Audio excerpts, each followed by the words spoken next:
Om Swastiastu. Halo teman-teman, perkenalkan nama saya Niweti Kasanti, bisa dipanggil Sista. Saya nomor absen 39 dan saya dari kelas 12 F52. Nah, di video kali ini saya akan membahas tentang dua kearifan lokal yang akan saya teliti. Yang pertama ada di museum, yang kedua ada tradisi yang ada di Sukawati. Oke, untuk itu teman-teman bisa simak videonya ya. Bye!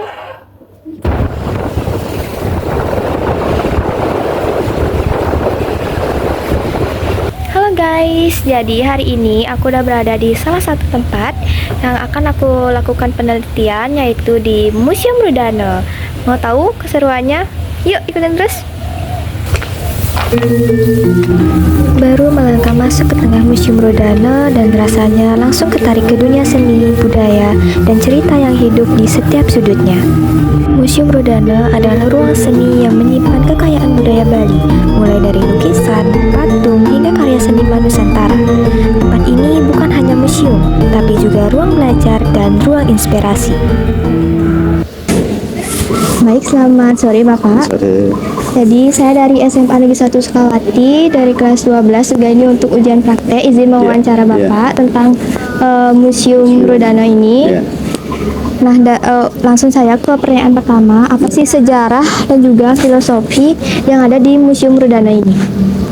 Kalau sejarahnya, pertama dari berdirinya tahun dulu, berdirinya dan peresmiannya tahun 1995, 26 Desember, yang diresmikan oleh Pak Presiden Soeharto saat itu. Kemudian peletak batu pertama itu tahun 1990.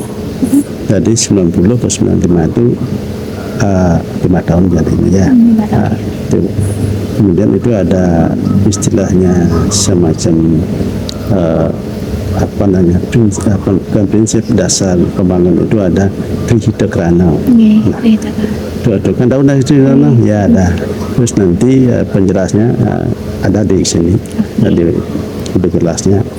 Kemudian setelah itu koleksi yang kami koleksi jumlahnya sebanyak 420-an.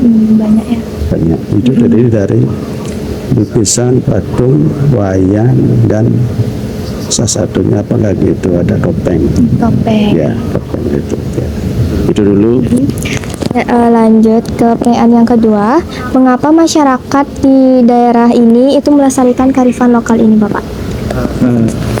Sebenarnya memang harus seperti itu karena tujuannya untuk anak-anak yang belum mengenal, jadi generasi mendatang biar mengenal kearifan lokal yang sudah orang tua didirikan atau dibangun untuk masyarakat dan yang lainnya. Apa saja sih tantangan terbesar yang dihadapi dalam mempertahankan kearifan lokal ini di tengah arus modernisasi dan perubahan gaya hidup generasi muda saat ini? Tantangannya banyak sekali. Jadi kemudian dari segi pengunjung juga seperti itu. Ada saatnya pengunjung itu banyak, ada saatnya pasang surutnya pasti ada. Kemudian dari segi koleksi juga ada. Kalau memang dulu kan koleksi yang memang kearifan lokal memang ditonjolkan di sana, karena dalam perkembangannya memang harus seperti kita ikuti, kita ada semacam mengikuti zaman ya menyesuaikan. Yang terakhir nih, langkah-langkah konkret apa sih yang dan harus dilakukan untuk melestarikan kearifan lokal ini supaya tetap relevan dan bisa dipraktikkan oleh generasi kita yang mendatang? Kalau karya seni itu dari generasi itu memang ada pasang surutnya. Jadi kami di sini pun dari maestro-maestro yang sudah lampau untuk generasi berikutnya itu susah sekali.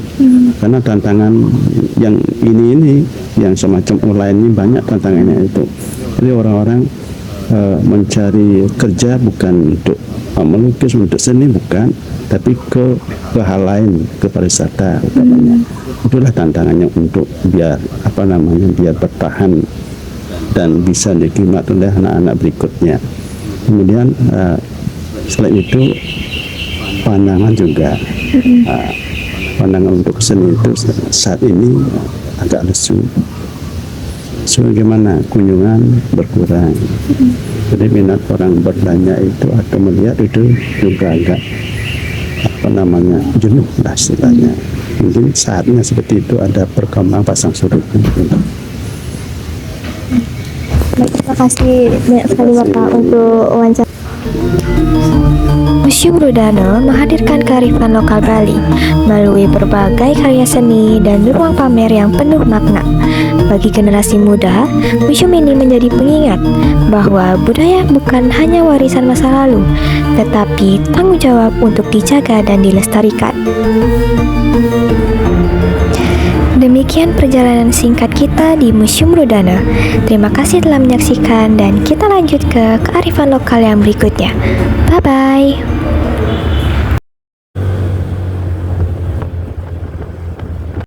Halo guys, jadi hari ini aku udah berada di next tempat yang akan aku teliti, yaitu aku akan meneliti Pet Sukawati. Simak videonya ya, bye-bye.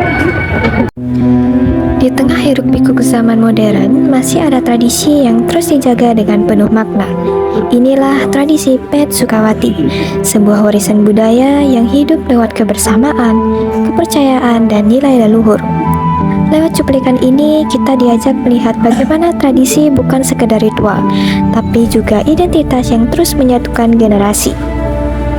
Baik, di sini saya sudah bersama narasumber saya kali ini yang akan saya wawancarai. Bisa perkenalkan dirinya dulu, Bapak? Nama saya Iwayan Tuniase, saya adalah pengurus di Banjarpala, Desa Adat Sukawati. Baik, di sini saya akan bertanya-tanya sedikit tentang kearifan lokal yang ada di Sukawati, yaitu Pet Sukawati. Baik, langsung saja ke pertanyaan yang pertama. Apa sih sejarah dan juga filosofi dari Pet Sukawati ini? Sejarah Pet Sukawati itu dimulai dari perintah Raja Mengui kepada salah satu raja yang ada di Sukawati berkaitan dengan berdirinya Pura Kahyangan Jagat, baik di Pura Dalam, Desa dan Pusah, di mana pada odalan tersebut dilaksanakan acara Mendak Tirta dan diiringi dengan moped. Nah, moped ini sendiri adalah proses di mana diikuti oleh anak-anak muda, baik ibu-ibu, bapak-bapak, terutama adalah yang kalangan perempuan yang ikut dalam acara PET tersebut. Jadi filosofinya adalah Mendak Tirta itu sendiri adalah merupakan sebagai media, sebagai sarana yang digunakan dalam upacara di Pura Kahyangan Jagat. Oke, jadi mengapa sih masyarakat di Desa Sukawati ini melestarikan kearifan lokal ini, yaitu Pet Sukawati?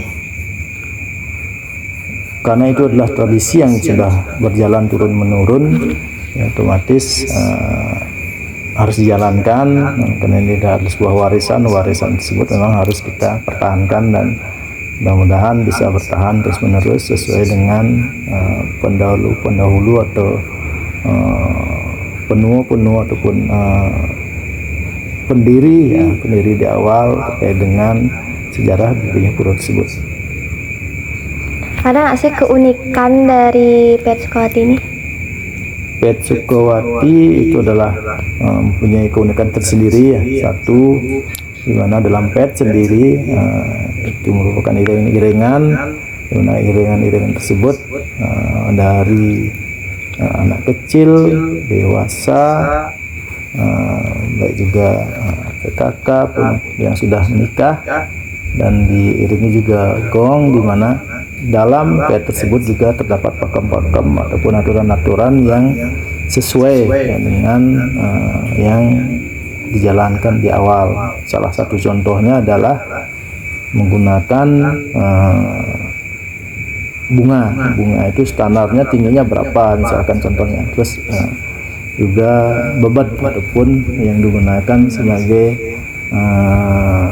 penutup tubuh, itu juga ada aturannya, sampai dengan kaman ataupun yang paling bawah itu juga harus menggunakan kancut sesuai dengan tradisi sebelumnya, biar nanti ada perbedaan antara mana payas agung, payas maja, dan mana yang memang boleh dipakai dalam pada saat tradisi MPR itu sendiri.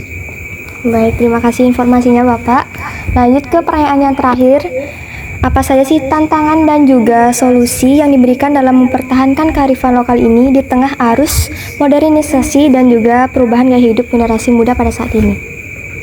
Tantangan itu sendiri adalah satu untuk generasi muda terutama, jadi mengurangi rasa malu, karena dalam tradisi MPR itu sudah pasti akan melibatkan atau dilihat banyak orang. Disitulah tantangan-tantangan termasuk biaya juga, sehingga di awal sudah ditanamkan untuk anak-anak muda terlibat langsung sehingga rasa malunya hilang.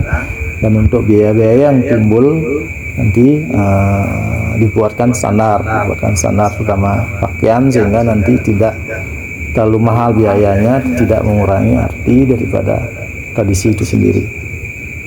Dan untuk kedepannya ini adalah pasti diberikan edukasi daripada perangkat desa dan lain sebagainya, karena ini adalah tradisi yang sudah turun-menurun, mungkin sudah cukup lama yang dilakukan di Sukawati, dan sampai saat ini masih berjalan, dan antusias masyarakat di Sukawati dan sekitarnya, malah sampai menonton ke Sukawati malahan cukup banyak. Baik, terima kasih sekali informasinya Bapak. Jadi itulah kisah dari Pet Sukawati ini.